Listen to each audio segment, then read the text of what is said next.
After Ryan and Lisa came back for the birth of their baby, my mother-in-law coldly told me to leave. She said her oldest son and his wife would arrive in 5 days and that I should go. I was shocked and confused. "Leave?" I asked. "Yes, we don't need you to act like a mother here anymore. You're not needed. Ryan and his family will stay here. Please leave by tomorrow," she said. I always felt like I wasn't really part of the family since I married. Being treated as less than a wife, I never thought they would ask me to leave. She called me a failure for not being able to have children and told me I should be thankful for what I had. She hinted that Sean, my husband, was also fed up with me. I'm Patricia Crone. After hearing this, I realized there was no need to pretend everything was okay with my husband if this was all planned without him. My mother-in-law started this, but I don't care about what happens to the house anymore. I hope they realize what they've ignored for so long. I'm 48, living with my husband and his mother near a train station, which makes it easy to get to the city center. My husband, Sean, who is 6 years older and has been promoted recently, wanted a big apartment despite the high rent. Sean, who I met through a friend and married after 3 years despite my inability to have children, has always been kind. He has a son, Ryan, from his previous marriage. Sean asked me to live with his family and son, even though it was a big ask for someone who's never been married before. He said he'd make me happy and not let me suffer. My husband thought we should move to a big apartment where I could have my own space. Ryan, who is turning 8, wouldn't need much looking after because my mother-in-law was there to help. After splitting from his first wife, my husband's parents helped him with taking care of Ryan at their place. Sadly, Sean's dad died in an accident a few years later, and his mom started looking after Ryan full-time. Ryan was shy and didn't look at me much at first, but I thought it was just because he was getting older and maybe felt awkward. I was happy as long as they let me be part of their family. My mother-in-law seemed nice and polite when we first met, right after I got engaged to Sean. She acted so friendly I thought we'd get along well living together. She said she'd keep making meals and Sean often came home late, so it was fine if we didn't eat together. She told me to handle cleaning and laundry, hoping we'd work well together. After we married, I cut down my hours at the pharmacy so I could share in the household chores. I started work late, not getting home until around 9:00 p.m., but dinner was always ready. However, I usually ate alone since my mother-in-law and Ryan had their dinner earlier. Even though I was married, I sometimes wondered if that was all there was to it, but I accepted that this was just how our family worked. It became clear my mother-in-law didn't really like me or see me as part of the family. I tried to connect with Ryan, asking about his school events, hoping we could all go together, but when Ryan hesitated, my mother-in-law quickly said it would just be her and Sean, not me. I thought she was trying to be nice at first, but I was wrong. "I can take the day off work so we can all go together," I suggested. But she said there was no need because she and Sean had always been the ones to go with Ryan. I was really surprised. When I talked to my husband about it, he said his mom was very attached to Ryan and might think I was trying to take him away. He promised to speak to her about it. I started to go to school events as a stepmom, but Ryan and I didn't spend much time together. Sometimes I felt like Ryan wanted to talk to me, but my mother-in-law always interrupted. I later learned she had been saying bad things about me to Ryan, like I would be happier without him. She made it seem like I was a bad person, which could easily make a young boy distrust me. I was shocked because I never thought she would do something like that. After Ryan finished high school, he moved out to live with his girlfriend and left for college. Soon after starting his job, he married her quietly and moved away. Once Ryan was gone, my mother-in-law stopped doing any housework and seemed to enjoy making my life difficult. She stopped cooking and would wait for me to make dinner, even though I was not good at it. She would watch me cook and then criticized the food, saying it was terrible. She even said it was good that Ryan never had to eat my cooking. If she didn't like my cooking that much, she could cook herself, but it seemed like she just wanted to criticize me. It wasn't just the cooking. She complained about everything I did, from cleaning to laundry, asking if my family ever taught me anything. She made me feel bad about myself, even criticizing my family. In my frustration, I tightly clenched my fists. My mother-in-law often said harsh things to me, like questioning how I managed to win Scene's heart when she saw little appeal in me as a woman. She repeatedly blamed me for Ryan's departure, insinuating that if I hadn't entered their lives, they wouldn't be suffering from what she implied was empty nest syndrome, a term used to describe the loneliness parents may feel when their children move out. I tried to convince myself that if venting her frustrations on me made her feel any better, then I could endure it for the sake of family peace. However, her negative attitude towards me intensified with the news of Ryan's wife, Lisa, being pregnant. The joy my mother-in-law showed upon hearing about the pregnancy was beyond anything I had witnessed before. She was ecstatic about the arrival of her first grandchild, saying it was bound to be adorable because it was Ryan's. The excitement she and Ryan shared was understandable, but her behavior seemed excessive, especially after Ryan asked if Lisa could have the baby at our place, given the distance to Lisa's family home and their lack of nearby support. Following this request, my mother-in-law's enthusiasm knew no bounds. She immediately started preparations, from cleaning out Ryan's old room to listing all the necessary baby items. It was as if she was hit by a wave of great-grandchild fever. Naturally, these preparations meant more work for me. Coming home from work today, I was greeted with a list of tasks: vacuuming, wiping floors, cleaning windows, and even waxing them, all in preparation for a department store trip to look at baby cribs. The physical toll of cleaning and waxing late into the night, after already long days at work, was daunting. Any attempt to cut corners was met with demands to redo the work. To make matters worse, my mother-in-law began requesting money for the baby preparations, leading to our house quickly becoming cluttered with baby items.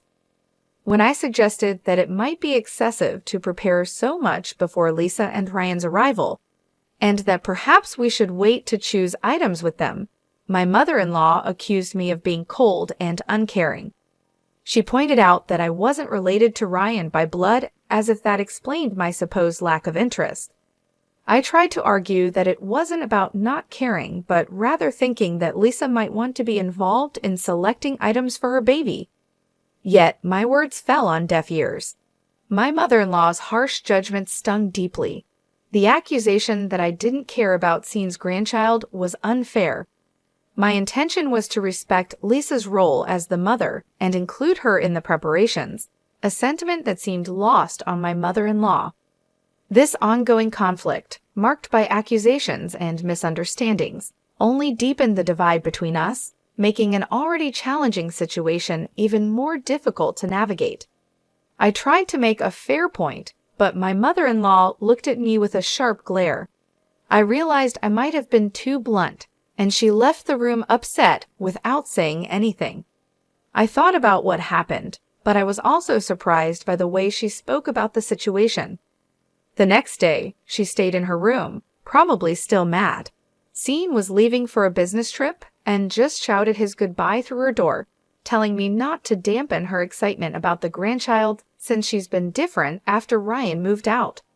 He reminded me of our financial worries, but when I mentioned we should save money for when Ryan and Lisa arrive, Scene misunderstood, thinking I was criticizing his income. He left upset, and it reminded me how discussions about money always seem to end badly. Managing our finances, I've always planned for our future. Scene has given me a comfortable life, and he said my part-time job was just for my personal spending. I've saved everything extra, considering it's shared, even though it's in my name. But Scene's salary has decreased over the past 6 years, and with his company struggling, he's not thinking of changing jobs to maintain appearances. Now, I pay the rent while he covers our daily expenses, a fact we hide from my mother-in-law to protect Scene's pride. I came home early one day to apologize to my mother-in-law. She was waiting for me and didn't respond to my apology. Instead, she shocked me with news that Ryan and Lisa were coming back for their baby's birth, and I had to leave in 5 days. Confused and stunned, I didn't know what to say. "I must leave," she confirmed firmly. "Yes, we no longer require another motherly presence. Your role has been redundant for some time. Ryan and his family will be residing here. Ensure that you have vacated by tomorrow." Her words struck me like a thunderbolt, making it painfully clear that I had never been truly welcomed as a member of the family from the moment I married into it. Always viewed as an outsider, the announcement of Ryan's return for the birth of his child underscored this fact unequivocally. "You barren failure?" my mother-in-law persisted. "You were afforded the opportunity to partake in child-rearing. Be appreciative of that. We have no further responsibility towards you. It appears Scene 2 has grown weary of you. Perhaps he's already finding solace with a new companion." Shocked by her insinuations, I swallowed hard. The possibility that my relationship with Scene could be unraveling filled me with dread. Was this a meticulously laid trap I had naively walked into, assuming my husband's fidelity was unshakable? It dawned on me that, up until the previous year, Scene had never been away on overnight business engagements. Resolute, I declared, "I'll leave tonight," as I grabbed my bag and exited the house, embarking on an aimless stroll to soothe my tumultuous emotions. Despite the sting of my mother-in-law's words, I yearned to hear Scene's voice, to confirm his whereabouts directly from him. Yet my attempts to reach him by phone were fruitless. He did not respond to my calls. In a bid for clarity, I contacted his office, only to discover he had requested a few days off. The reality of my mother-in-law's allegations began to weigh heavily on me. Could Scene truly be spending his time away with another woman? As despair enveloped me, tears cascaded down my cheeks. I meandered through the streets, barely aware of my surroundings until a familiar sight halted my aimless wandering. The tavern, located behind the station, a haunt Scene and I frequented in the early days of our life here. "It's still here," I mused, stepping into the familiar warmth of the tavern. The owner's initial surprise at seeing me quickly turned into recognition. "Hey, long time no see. It's been about 6 years," I remarked, trying to bridge the chasm of time since our last visit. "Yes, it's been quite a while. I remember you," he responded, his acknowledgement bringing a small smile to my face amid the swirling chaos of my thoughts. Seeking a slice of normalcy, I requested, "Could I have a beer and a mixed plate of grilled chicken, please?" The tavern owner, a man of few words, nodded in agreement. In that moment, amidst the turmoil of my personal life, the simple act of ordering a meal I once enjoyed with Scene offered a fleeting respite, a brief escape from the harsh reality waiting for me outside the tavern's comforting confines. As I sat in the dimly lit tavern, the cold beer and the aroma of grilled chicken offered a brief respite from the turmoil that had engulfed my life. Glancing at my phone, the screensaver, a photo of us smiling during Ryan's 16th birthday celebration, reminded me of better times. Dressed sharply in the suit we had chosen together, we looked like a close-knit family.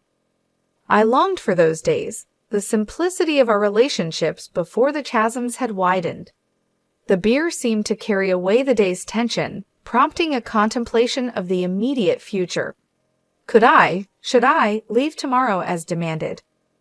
With a sense of purpose, I began searching for moving companies online, identifying one that could undertake the task the next day. My thoughts drifted to practicalities, leading me to also look up companies that bought unwanted items, bookmarking 2 possibilities. A simple action, changing the screensaver on my phone, seemed to momentarily clear the fog in my mind. The food and drink tasted especially good, a comfort in the midst of chaos. I decided to table further decisions until after I'd left the tavern's comforting cocoon. Upon leaving, a surprise awaited me. A young waitress from the tavern, breathless from catching up, called out to me. Recognizing me from the screensaver image on my phone, she hesitated before dropping a revelation that shattered any remnants of denial I harbored. My husband was involved in an affair with 2 of their employees. We exchanged contact details, her promise to keep me informed offering a cold comfort. The seeds of doubt planted by my mother-in-law's insinuations had sprouted into a stark reality. Rather than succumb to sadness, a fierce determination took root within me. It was time to face this betrayal head-on. Deciding to act swiftly, I arranged for a moving company to facilitate my departure. If this betrayal involved my mother-in-law and Ryan as well, then my ties to my husband were irreparably severed. Returning home, I spent the night packing, a physical manifestation of the emotional distance that had grown between us. The moving company was punctual, a small mercy in the whirlwind of change. As they removed my belongings, every item carried a piece of my presence, a presence now being systematically erased. My mother-in-law's panic at the unfolding scene was palpable, yet my resolve was unshakable.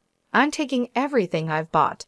Tomorrow, you can start anew, I declared, my voice steady, a hint of mirth suppressed at her evident dismay.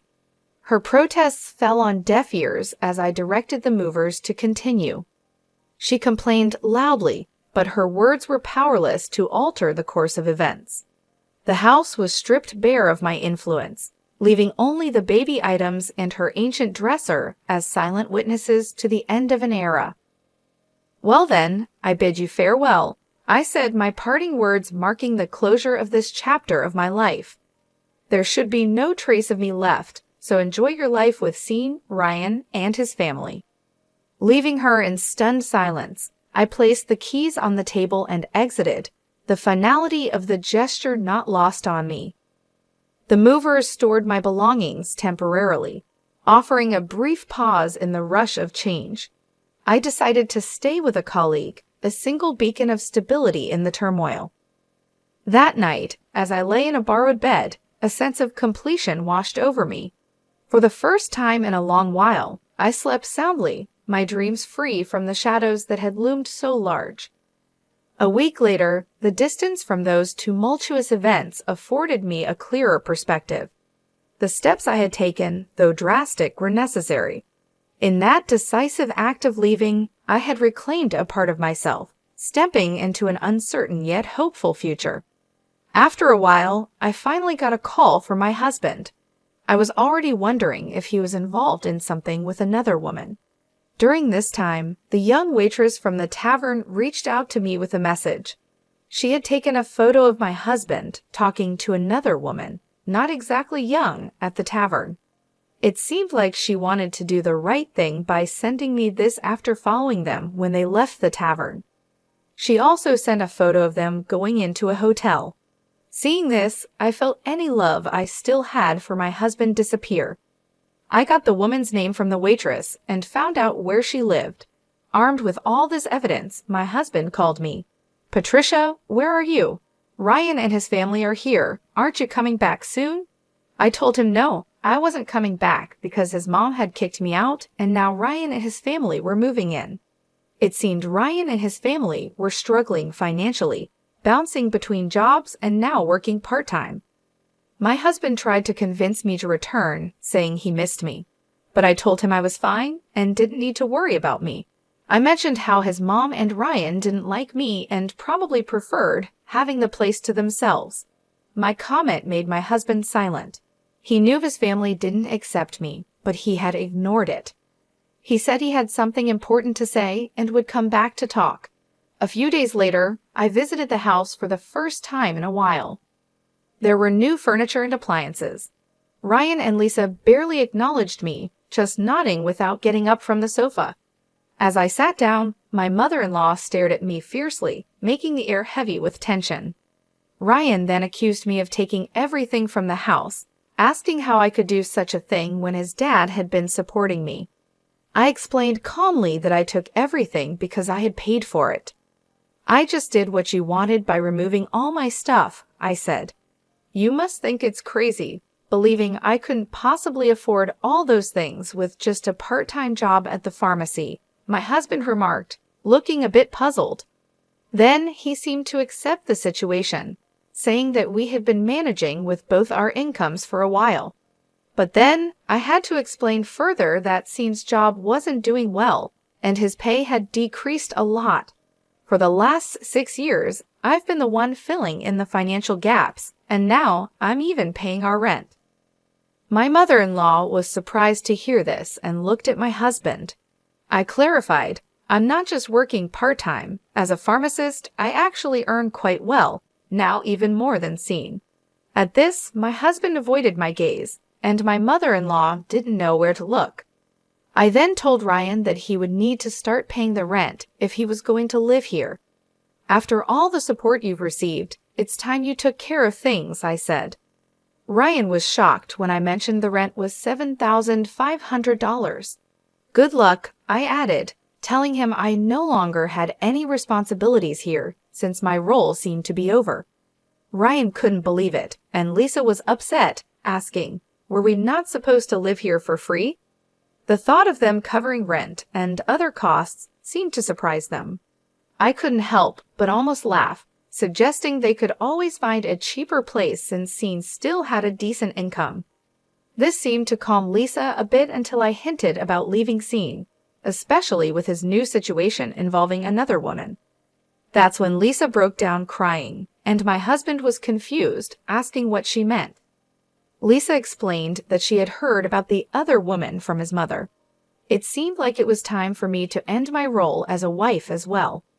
My husband seemed to think there was no proof of his affair, unaware that I knew more than he thought, and it hadn't even been 7 days since the whole situation blew up. I decided to leave the house.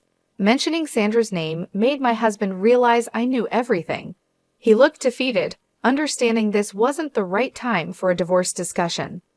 I'll be leaving now. If you want to talk, use a lawyer, I said. My husband, Sean, and Ryan didn't say anything as I got up to leave.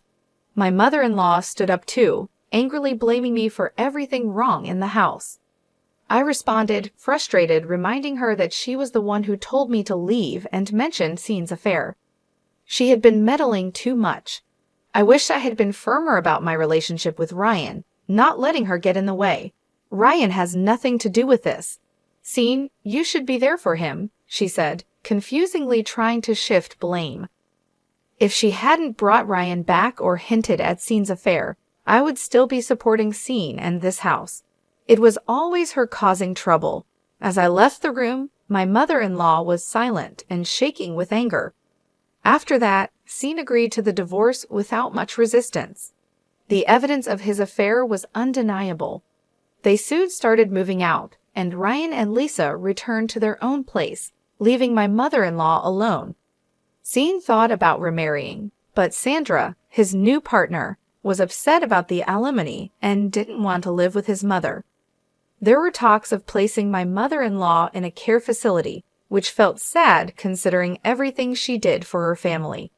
It seemed like everyone was ready to move on without her. After everything that happened, Ryan sent me an apology letter acknowledging the situation. In his letter, Ryan shared how he wished he had been pampered more as a kid. He said he couldn't talk to me because his grandma didn't like it, and he was really happy when I came to his school events. It made me think that maybe I should have tried harder to connect with him. Perhaps then our relationship could have been better. Even though we're not close anymore, I still hope Ryan finds happiness. I'm back working as a pharmacist and found a new apartment near my job. I didn't feel right keeping the furniture and stuff I took from the house, so I had a junk removal service take it all away. Life is much nicer without my mother-in-law causing trouble. For now, I just want to focus on being happy for myself.